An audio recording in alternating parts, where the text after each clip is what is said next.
Islam, Shalom, Hola, Aloha, I.S.L.A.M, Osio, Bonjour. Thank you for joining me. This is your brother Tarik Bey, Indigenous American Moor, coming to you live and in full effect. Black's Law Dictionary, 4th edition, back at it again, more definitions. Please like, share, subscribe to the channel, hit that notification button to get notified when I drop new content. Let's get into it. Hopefully it's legible. Hopefully everything can be seen, read, it's clear, it isn't blurry. Right, so I'm going to start here. Pro se. I covered this in one of my other videos, but I want to connect it just a little bit more and go over it once again. Pro se. Exactly what is that? Sounds familiar. Pro se, for himself, in his own behalf, in person. All right, so this is like a prefix for the words prosecution. Let's see. Prosecutor, prosecute. All right, so this is what you don't want to be in pro se status. This is like a legal status when you're actually in these kangaroo courts, these venues. Pro se. Now, if you're pro se, it says in person. Now, cannot forget, person is the corporate legal status. Fiction. Now, let's go to the de jure. If you do show up in these kangaroo courts, in these venues, what status you should be claiming? Sui Juris is Latin. Of his own right, possessing all social and civil rights, not under any legal disability or the power of another, or guardianship, having capacity to manage one's own affairs, not under legal disability to act for one's self. Sui Juris, propria persona, full life. This is the status you have to claim. A flesh and blood, living man or woman. Not the pro se status, so you can be prosecuted upon. Understand? Overstand, understand? Alright, so let's look at these definitions. Prosecute, to follow up, to carry on an action or other judicial proceeding, to proceed against a person criminally. To prosecute an action is not merely to commence it, but includes following it to an ultimate conclusion. All right, so there's all proceedings and then sentencing, carrying out that sentencing. Right? See, criminally, a person criminally. All right, so prosecutor, someone who prosecutes. Okay, in practice, one who prosecutes another for a crime in the name of the government. One who instigates a prosecution by making affidavit charging a named person with, let's see, you have to remember, see, it says making an affidavit, very important, these statements, affidavits, making affidavits, all they do, make affidavits, making claims and statements that have to be rebutted. Unrebutted affidavit stands as truth. This is making affidavits charging a named person. You gotta remember, that's the corporation, a named person with the commission of a penal offense on which a warrant is issued, or that's a lien, or an indictment or accusation is based. You see? Don't want to be pro se. You got to be sui juris, full life, flesh and blood. Let's keep going. I hope it's making sense. Probable, having the appearance of truth, having the character of probability, appearing to be founded in reason or experience. Probable. This is having the appearance of something that's true. It's not true at all. Probable cause. That's what I want to do. Probable cause. They say these policy enforcers have probable cause to carry out their duties or to make accusations and to contract with you. Exactly what is that? A reasonable cause. Having more evidence for than against. A reasonable ground for belief in a existence of facts warranting the preceding complained of, an apparent state of facts found to exist upon reasonable inquiry, that is, such inquiry as the given cause renders convenient and proper, which would induce a reasonably intelligent and prudent man to believe in a criminal case that the accused person had committed the crime charged, or in the civil case that a cause of action existed. See? Probable cause. I hope that made sense. It has to be reasonable. It has to have some law. It has to have some kind of de jure law with it, or it's mostly just a presumption if you do not correct them. Right? So let's keep going. That's why we have to know these terms. We have to know this stuff better than them, so they can't just carry these things out on us without a protest. And I'm going to get into that too. Let's see, proceed. Let's keep going. To carry on some series of motions. All right, let's support motions, actions, and to set oneself to work and go on a certain way and for some particular purpose. To sue. All right, let's proceed when they want to proceed against you.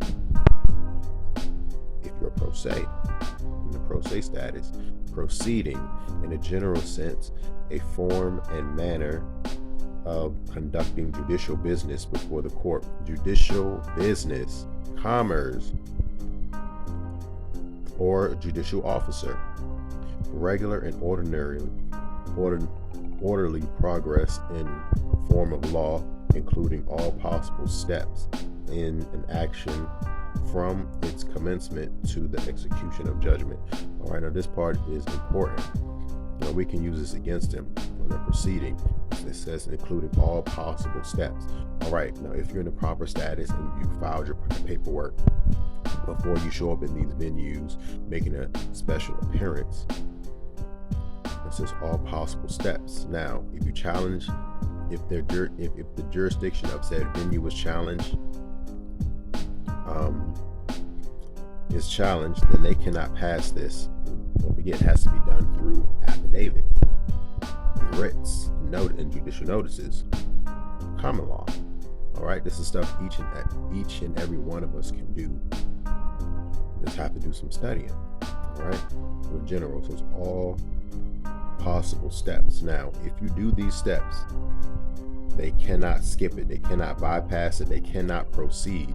They cannot continue to proceed without going through all possible steps. But you have to hold them to it. If it's your paperwork, if it's your documentation, you have to hold them to that. I hope it's making sense, family. I really hope it's making sense. Let's keep going. Let's see. I'm actually going to skip that one. I want to go right to protest. Okay, I mentioned that earlier. What exactly is a protest?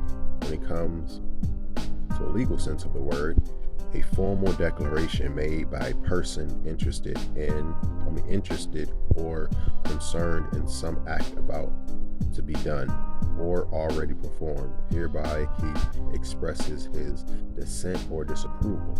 All right, so it's a dissent from the action or disapproval of the action.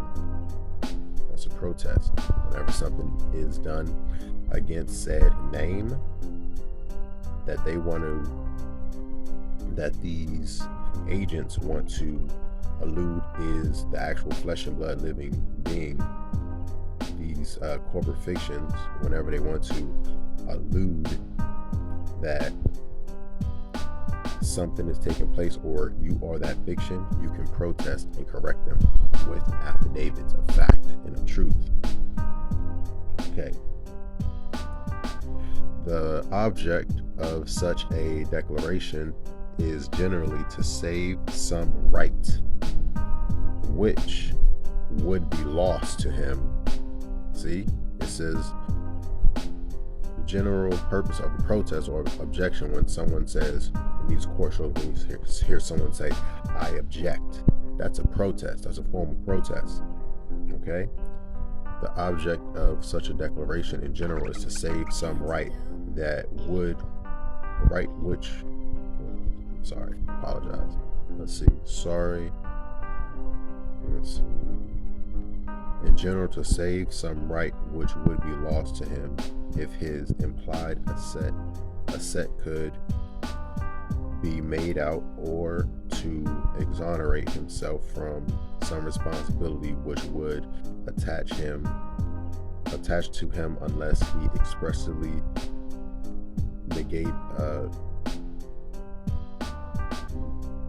negative his assent. All right. So pretty much you have to protest, you have to object to something in the judicial sense, like if someone made a statement that's just hearsay, a statement that is completely unfounded in any kind of evidence. It's just, something somebody heard, or, it just could be a false allegation. It could be slander. You have the right to protest and object, and it's saving a right that otherwise will be lost if you don't do it. You know what I'm saying? Hopefully that made sense. I apologize for a little bit of the fumbling, but let's continue. Let's keep moving along. Notice of protest. Okay. So a lawful notice could be, of course, in the form of an affidavit. You have to use these things, statements. Okay, notice of protest. A notice given by the holder of a bill. See how I love using these words, bill or note? These are like contracts, negotiable instruments. To the drawer or endorser. Endorser is a signee, someone who signed. When you endorse something, it's a signature, it's an autograph, which gives these contracts and these bills, these notes, life only when an endorsement is placed upon them. That the bill has been protested for refusal of payment or acceptance. All right, so it's a notice of protest. These things could be liens. That's usually what these so-called suits or charges are, which are bills or notes which are endorsed, which are just merely bills of exchange that they use upon us and against us, our estates. But that's, if they lead you to believe that you are these fiction corporate entities. All right, so last definition for your dome pieces: provisional remedy. Okay, hopefully this sinks in. A remedy provided for present need or for the immediate occasion. All right, so provisional, something's like it's done right away to stop injury or of some sort. Okay, one adapted to meet a particular exigency, particularly a temporary purpose available, a temporary process available to a plaintiff in a civil action, which secures him against loss, irreparable injury, dissipation of a property, etc., while the action is pending. All right, so a provisional remedy could be, say, someone is using an automobile that's partially yours, partially theirs. It has two names on said contract. One does not want to have any liability for said automobile. The other wants to continue to use it. A provisional remedy could be, while these proceedings are going on, a judge or magistrate can say no one can use said automobile while these proceedings are going on because it could be a detriment to the other party. You know, just something real light, something, you know, that you can just wrap your head around. But that is a provisional remedy. All right, so hopefully these definitions made sense to you, fam. You know, definitely love going in these definitions, trying to make it make sense, connected to everyday situations that, you know, you might run into, words that you may have seen, you know, just clarifying the definitions in a legal sense. Once again, this is your brother Zach Bey, Indigenous American Moor. Thank you. Peace and love to all the Muslims all over the world. Peace and love to all the great and divine prophets, Noble Drew Ali, Yeshua the Christ, Muhammad, Buddha, Confucius. Peace and love, Muslims.